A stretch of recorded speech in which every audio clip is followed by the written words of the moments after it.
A questão da página 76 é uma questão interessante também da ESAF. Página 76. Eu vou ler para vocês. Se x está contido em y, então x está contido em z. Se x está contido em p, então x está contido em t, t de tatu.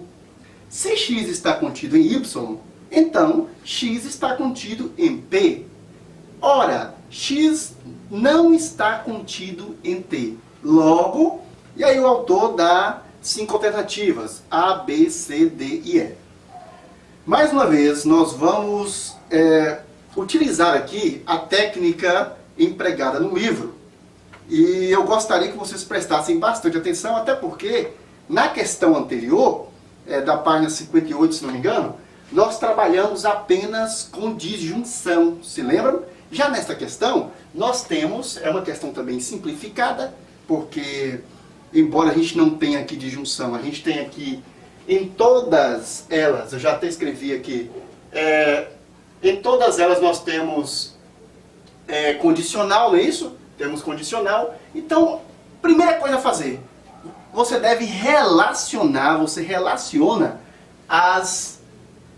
todas as declarações que o autor faz aí. Mas professor, por que o senhor não colocou aí a última proposição? Esta aqui. Ora, x não está contido em t, como eu disse para vocês enquanto corrigia, enquanto mostrava a forma de resolver a questão anterior, eu disse a vocês, olha, este tipo de proposição, as proposições simples, quando elas são introduzidas por palavrinhas, né, como por exemplo, ora, o autor neste caso ele está fazendo uma afirmação numa proposição simples e uma afirmação categórica. Você deve tomá-la como verdadeira. Então nós vamos colocar aqui, inclusive, usar como uma pista. A gente vai trabalhar com questões onde não há pista. Mas nesta questão também, o autor traz uma pista valiosa. Ele diz, ora, x não está contido em t. Vou colocar aqui a pista. Ora, x não está contido em t, t de tatu. Cuidado na sua prova de concurso com esse tipo de questão que trabalha com letras, utilizando essas letras, você pode se confundir. A gente vai fazer uma solução aqui. Quem quiser partir para o lado puramente matemático, poderá também utilizar o sinal de está contido, não está contido, etc. Não se preocupe com isso. Mas a gente, por uma questão didática, a gente vai trabalhar aqui escrevendo mesmo. Claro, na sua prova, se você quer poupar tempo, você pode utilizar os sinais, está contido, não está contido, etc. Bem, ora, x não está contido em t. Pessoal, o que vamos fazer? Nós vamos começar de baixo para cima, né? De baixo para cima, e vamos procurar aquela proposição composta que contém, dentre uma de suas proposições simples, contém uma das pistas, já que nós temos pista. E aí, a gente começa pela última proposição composta. Se x não está contido em y, então x está contido em p. A gente vai de baixo para cima. Olha. Eu observo aqui que eu não tenho como encaixar, ou melhor, não tenho como utilizar a pista da qual disponho nesta proposição composta aqui. Porque aqui eu não tenho t, tá vendo? Eu tenho p e tenho y. Logo, eu passo para a próxima. Vamos deixar essa aqui na gaveta, guardadinha para depois.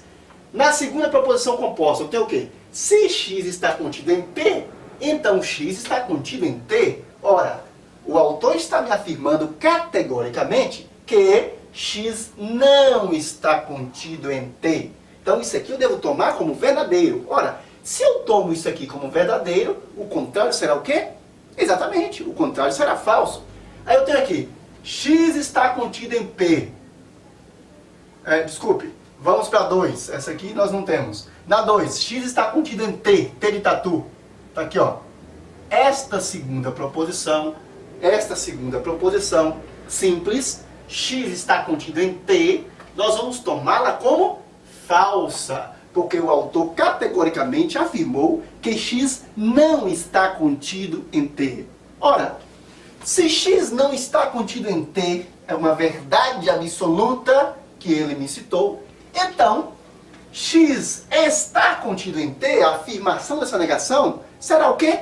Será falsa, né? Se é verdade que x não está contido em t, então a expressão, a proposição simples, x está contido em t, será falsa.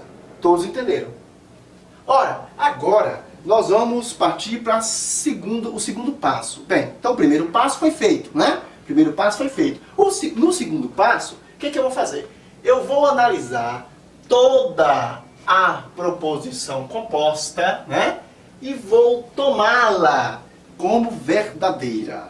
Nesse tipo de questão, a proposição composta, ela será tomada como verdadeira até que se consiga provar o contrário, ou enquanto a questão não disser o contrário. Então, como o autor não disse o contrário, né, e eu ainda não consegui provar o contrário, eu vou entender, não é isso? Eu vou entender que esta proposição composta 2, se x está contido em p, então x está contido em t. Eu vou entender que o todo é verdadeiro. Não custa repetir, né? Eu vou entender que o todo é verdadeiro.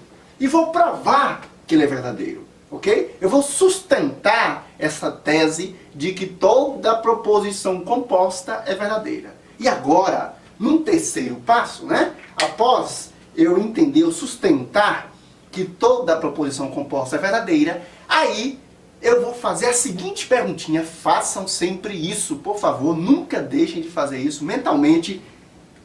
Qual é o tipo de conectivo lógico que foi utilizado na proposição composta em questão? Qual é o tipo de conectivo lógico? Aí a resposta é condicional. Mas professor, todas são condicionais, sim, amiguinho. Mas você, no momento de sua prova, você resolve uma condicional, a próxima você acha que é condicional e pode ser uma disjunção exclusiva. Então faça uma perguntinha. Então a resposta é, trata-se de uma condicional. Agora a gente vai se lembrar simplesmente da tabela verdade da condicional. Todos vocês se lembram que uma condicional, ela somente será falsa se a primeira proposição simples for verdadeira e a segunda for falsa. Então, se a primeira proposição simples aqui, x está contido em p, se a primeira for verdadeira, o todo vai ser falso. Por quê? Vamos repetir? Toda condicional, ela somente será falsa se a primeira for verdadeira e a segunda for falsa. Acontece que nós queremos provar a verdade dela. Nós queremos provar que ela é verdadeira. Nós entendemos o todo como verdadeiro. Ora, se eu atribuir verdade à primeira proposição, o todo vai ser falso. Afinal, proposição composta, onde as proposições simples estão ligadas por uma condicional, o todo será falso somente numa situação, quando a primeira for verdadeira e a segunda for falsa. Então, se a primeira aqui for verdadeira, já que a segunda é falsa, pela dedução que tivemos da informação do autor, a segunda é falsa. Se a primeira for verdadeira, o todo vai ser falso. Mas nós precisamos provar, nós precisamos sustentar a princípio que o todo é verdadeiro. Então, para o todo ser verdadeiro, a primeira aqui deverá ser o quê? Muito bem, deverá ser falsa. Então nós temos primeira falsa e segunda falsa. Entendido? Vocês se lembram quando eu dei o exemplo, né, de uma condicional. Olha, isto é o que mais se erra em prova. O que mais se tem em prova é condicional, né? Prova de lógica argumentativa, em geral, você tem muita condicional. E quando se tem condicional, em geral se cobra isso aqui. Colocam duas proposições simples numa condicional, ambas falsas, né? Para ver se você toma o todo como falso. Na verdade, se ambas são falsas, o todo vai ser verdadeiro. Porque uma condicional somente será falsa se a primeira proposição dela for verdadeira e a segunda for falsa. Como nós devemos entender a princípio que toda proposição composta é verdadeira, logo Se a segunda é falsa, a primeira terá que ser falsa também. E aí a gente parte para a próxima proposição composta. Vamos lá. Se x está contido em y, então x está contido em z. Se x está contido em y, então x está contido em z. Dá para analisar isso aqui agora? Não dá, porque nós temos informação de P e temos informação de T de tatu. Bom, então a gente volta, né? A gente inverte a setinha, ó. A gente volta para a terceira, porque não dá para analisar a primeira agora. A primeira não tem nada de P e não tem nada de T. Então a gente volta para a terceira. Vamos lá. Se x não está contido em y, então x está contido em P. Olha, já dá para trabalhar com a terceira. Nessa a gente fez esse vai e vem, né? Já dá para trabalhar com a terceira, porque eu tenho aqui, x está contido em P é falso. Então, x está contido em P aqui na terceira proposição composta será falso. Pela dedução que tivemos da análise da segunda, na terceira a gente já sabe que x está contido em P é falso. Muito bem, agora nós vamos novamente tomar, porém a terceira, tomar toda ela como verdadeira. A gente sempre parte desse princípio. Ora, se toda essa proposição composta for verdadeira, logo uma coisa não pode acontecer.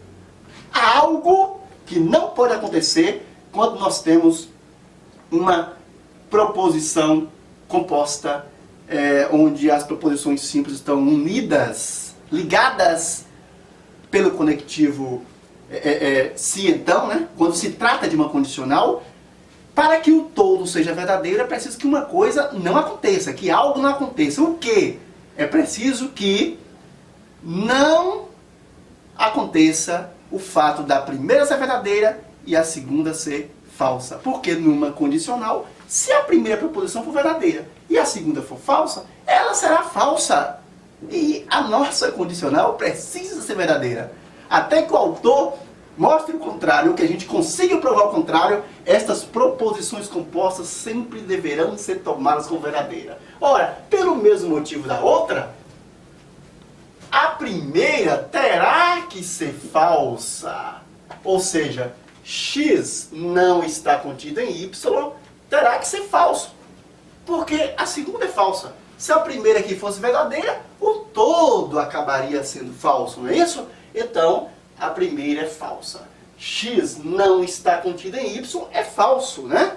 Então eu já tenho aqui muitas verdades. Eu sei então que x está contido em y, né? X está contido em y é verdadeiro, porque x não está contido em y é falso. Agora vamos para a primeira, vamos voltar lá na primeira, né? Já temos elementos para a primeira. Na primeira eu tenho y e tenho z. E eu tenho agora a situação com y. Eu sei que x não está contido em y é falso. Logo, onde eu tenho y aqui? Tenho na primeira proposição simples. Aqui está. Como é a primeira proposição simples da primeira composta, da minha primeira condicional? X está contido em y. Amiguinhos, ora, é a lógica.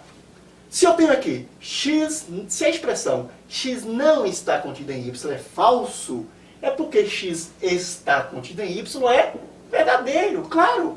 Se x não está contido em alguma coisa é falso, é porque x está contido é verdadeiro, não é isso? Se a negativa é falsa, é porque a afirmativa é verdadeira e vice-versa, né?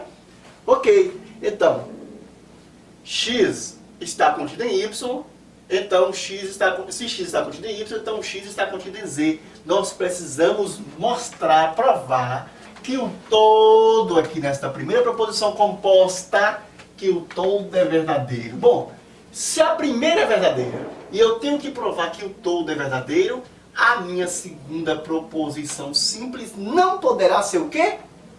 Exatamente, ela não poderá ser falsa. Porque se a primeira é verdadeira e trata-se de uma condicional, o fato da segunda ser falsa e a primeira ser verdadeira vai levar o todo a ser falso. E nós queremos que o todo seja verdadeiro. Então, se a primeira é verdadeira, a segunda terá que ser verdadeira. Então, nós temos o quê? X está contido em Y é verdade, né? X está contido em Y, vamos lá? Nossas verdades. Nossas verdades. X está contido em Y. X está contido em Y. Qual é a outra verdade? X está contido em Z.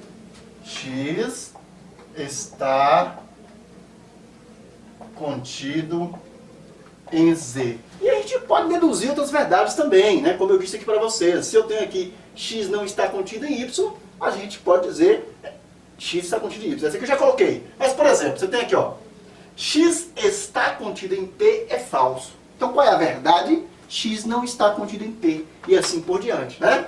Mas aqui já dá para responder, Vamos ver quais são as alternativas aí? Nós estamos trabalhando aí, página 76, as alternativas. Então, que eu faço os comentários da questão. Então, as alternativas aparecem aí. Letra E, né? X não está contido em P e X está contido em Y. Está aqui. X está contido em Y, ok. X não está contido em P, por causa disso aqui, olha. X está contido em P é falso. Então, X não está contido em P é verdadeiro. É verdadeiro. Exatamente. A letra E é a resposta correta. Vamos partir para a próxima?